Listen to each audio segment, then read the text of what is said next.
যেটা দেখতে পাচ্ছি যে তারা ভারত থেকে বাংলাদেশে মানুষ পাচার করতেছে অবৈধভাবে রাত্রির বেলায়। যদি তারা ভারতের মানুষ না বাংলাদেশের মানুষ আমরা তো জানছি না। যদি তারা বাংলাদেশের প্রকৃত মানুষ হয়ে থাকে, তাদের যদি আইডি কার্ড হয়ে থাকে, যদি তারা বাংলাদেশে হয়ে থাকে, তারা সরকারের সাথে প্রশাসনের সাথে তারা মীমাংসা করে, তারা বাংলাদেশের সাথে প্রশাসনের সাথে মীমাংসা করে পাঠাবে। কিন্তু এইভাবে রাত্রের বেলা চোরাচালান করে পাঠাচ্ছে, আমাদের এটা দেশের জন্য আমাদের ঝুঁকি হচ্ছে এবং বিপজ্জনক হচ্ছে। আমরা চাচ্ছি যদি তারা বাংলাদেশের প্রকৃত মানুষ হয়ে থাকে, সরকারের সাথে প্রশাসনের সাথে তারা মীমাংসা করে বসে তারা বৈধভাবে আমাদের দেশে পাঠাবে। আমি সকালে উঠে দেখি, আমি এখানকারই পাহারাদার, আম জোগাই, মালটা বাগান আছে, মেলায় পেয়ারা সব আছে। আমি সকালে উঠে দেখি যে আমাদের বিজেপি 27-28 জন লোক তারা নিয়ে আমাদের এইখানে বাথরুম আছে রাস্তায়, এই বাথরুমের কাছে ধরে নিয়ে আসে।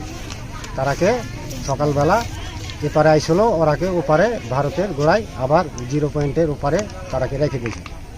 তো এখন তো মনে করেন যে আছে, ওরাও নেই না, এরাও নেই না, এভাবেই তো এখন মনে করেন যে দেখতে পাচ্ছেন আছে।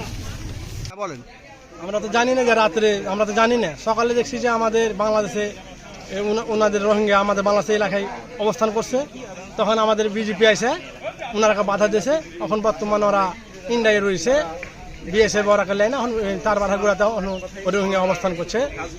ছেলে মেয়েদের 20-30 জন হবে এমতো আমরা দেখতে পাচ্ছি। বিএসএফ কর্তৃক 28 জনকে পুশিন করার চেষ্টা করেছে আমাদের এই এলাকায়। আমরা বিজিবি স্থানীয় জনগণকে নিয়ে তাদের এই পুশিন প্রচেষ্টা ব্যাহত করেছি এবং এই মুহূর্তে তারা এই ভারতের অভ্যন্তরে জিরো লাইনের ভারতের দিকে তারা অবস্থান করছে। আমরা অলরেডি বিএসএফ কমান্ডারের সাথে মিটিং করেছি। ফ্ল্যাগ মিটিং করার পরে তারা আমাদেরকে আশ্বস্ত করেছে তাদের ঊর্ধ্বতন কর্তৃপক্ষের সাথে কথা বলে এটার একটা সলিউশন আমাদেরকে অতি শীঘ্রই জানাবে।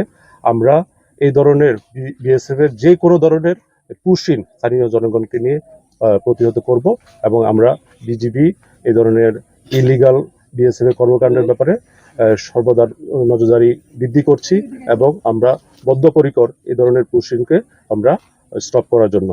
হয়েছে ব্যাটালিয়ন পর্যায়ে, প্রথম হয়েছে কোম্পানি কমান্ডার পর্যায়ে তারা তো অস্বীকার করেছে। পরে ব্যাটালিয়ন কমান্ডার পর্যায়ে মিটিং করার পরে ওনারা স্বীকার করেছে যে রাতের বেলা এই পুশিংটা করেছে।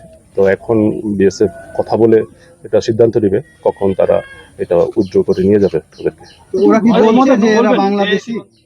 ওরা বলেছে ওরা বাংলাদেশি, বাট ওরা বাংলাদেশি বললে এটা সলিউশন হয়ে যাবে যারা বাংলাদেশি। তাদেরকে প্রপার চ্যানেলে কূটনৈতিক মাধ্যমে এটা প্রমাণ করতে হবে, ভেরিফিকেশন করতে হবে, দেন তাদেরকে আমাদের যে প্রচলিত পদ্ধতি আছে আইসিপির মাধ্যমে তাদেরকে হ্যান্ড ওভার করবে, তখনই আমরা তাদেরকে বৈধভাবে গ্রহণ করতে। এই ঘটনার প্রেক্ষিতে আমরা আমাদের জনবল বৃদ্ধি করেছি, আমাদের ফিজিক্যাল যেসব পেট্রোলিং আছে সেগুলো বৃদ্ধি করেছি। এছাড়াও স্থানীয় জনগণকে নিয়ে আমরা মাইকিং করছি যাতে জনসচেতনতা বৃদ্ধি পায় এবং এর ফলে আমরা স্থানীয় জনগণকে নিয়ে তাদের যেসব তার কাটার মেইন পয়েন্টগুলো আছে ওগুলোতে নজরদারি বৃদ্ধি করেছি।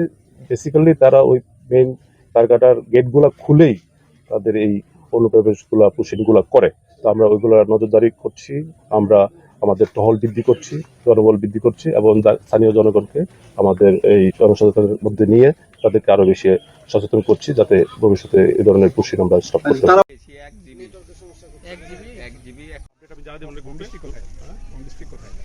কি মনে হয় আমার কথা? তোমরা প্রপার পজিশন নাও।